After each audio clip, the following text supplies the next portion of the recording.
দিলীপ ঘোষকে নিয়ে শ্রমিকের বক্তব্য যেটা হয়েছে পুরোটাই কাঙ্ক্ষিত নয়। পার্টির যারা পোস্ট করছেন সেটাও কাঙ্ক্ষিত নয়, মানে সোশ্যাল মিডিয়ায় যারা পোস্ট করছেন তাও, এবং দলের যাদের ওপর দায়িত্ব দেওয়া আছে তারা বিষয়টি দেখছেন। আমাদের দলে এটা কাঙ্ক্ষিত নয়। রাজনৈতিক দলে থাকতে হলে দলের প্রতি আনুগত্য থাকতে হয়, বলছেন শ্রমিক ভট্টাচার্য। শ্রমিক দা পার্টির স্পোক্সম্যান, উনি যেটা বলেছেন সেটা পার্টির বক্তব্য। এর আগে আমাদের মাননীয় সভাপতি বলেছিলেন বক্তব্য, এবার সেই কথাটাই উনি পার্টির বক্তব্য হিসেবে বলেছেন। তো এ নিয়ে আর কোনো বক্তব্য নেই, কোনো কনফিউশনও নেই। দিলীপ বাবুর বক্তব্যকে সমর্থন করছেন বর্তমান রাজ্য সভাপতি সুকান্ত মজুমদার। অর্থাৎ তৃণমূলের যে মন্দির রাজনীতি, হিন্দুদের রাজনীতি শিখিয়েছেন বিজেপি, এমনটাই বলছেন বর্তমান সভাপতির গলায় সুর।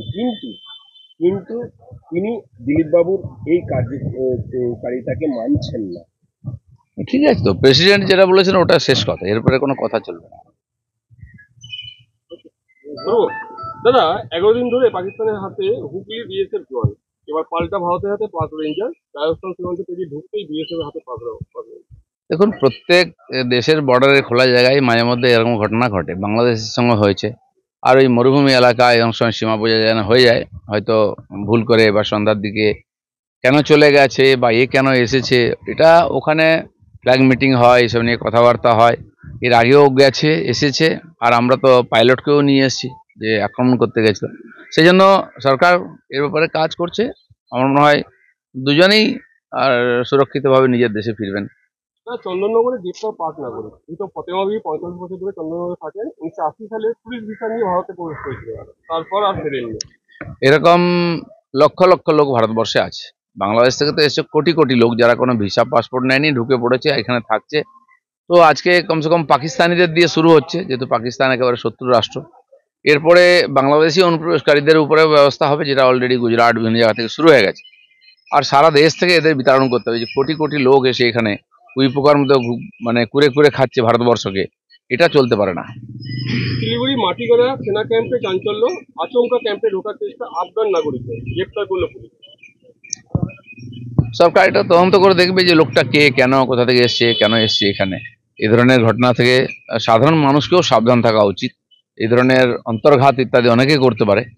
এই সময় যখন একটা ঘটনা ঘটছে, দেশের মধ্যে টেনশন, সমস্ত নাগরিকের চোখ কান খুলে রাখা উচিত। বড়বাজারের হোটেলে অগ্নিকাণ্ড, 14 জনের মৃত্যু, তদন্ত হলো পুরসভা। রুফটপ ভাঙা হলো পুরসভার পক্ষ থেকে। দেখুন, কোথাও বাধাপ্রাপ্ত হলো, পুলিশকে ফিরে আসতে হলো।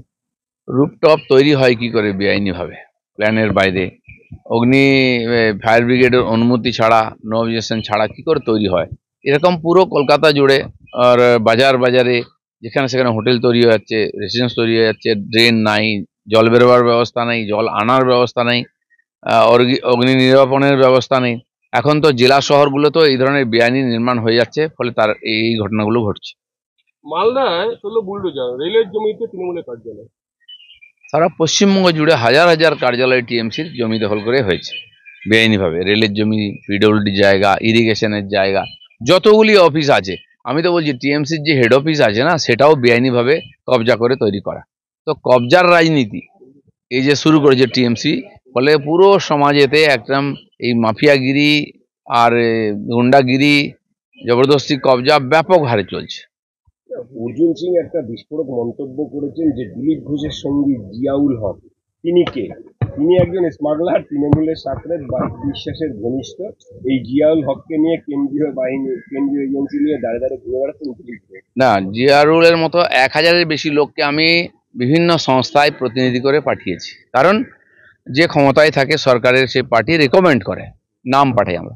এখনো প্রায় 40টা ডিপার্টমেন্টের ডাইরেক্টর, চেয়ারম্যান আছেন আমাদের কর্মী বা আমাদের সাপোর্টার বা এই ধরনের বিশিষ্ট মানুষ যারা সমাজে, তারা রাজনীতিবিদও নন। সন্ময় ব্যানার্জিও এরকম একজন আছেন, কঙ্কন রেলের চেয়ারম্যান আছেন। তো তারা কেউ কেউ সম্মানিক পান, কেউ কেউ সম্মানীয় সদস্য। তো জিয়ারুল হচ্ছে দিশা কমিটির মেম্বার, তাকে আমি জানি, অনেক দিন ধরে জানি, এবং কেন্দ্রীয় মন্ত্রী তাকে করেছেন। সে কার সঙ্গে যুক্ত, কি যদি থাকে ইনলিগাল কাজে, তাকে শাস্তি পেতে হবে, আইন আছে।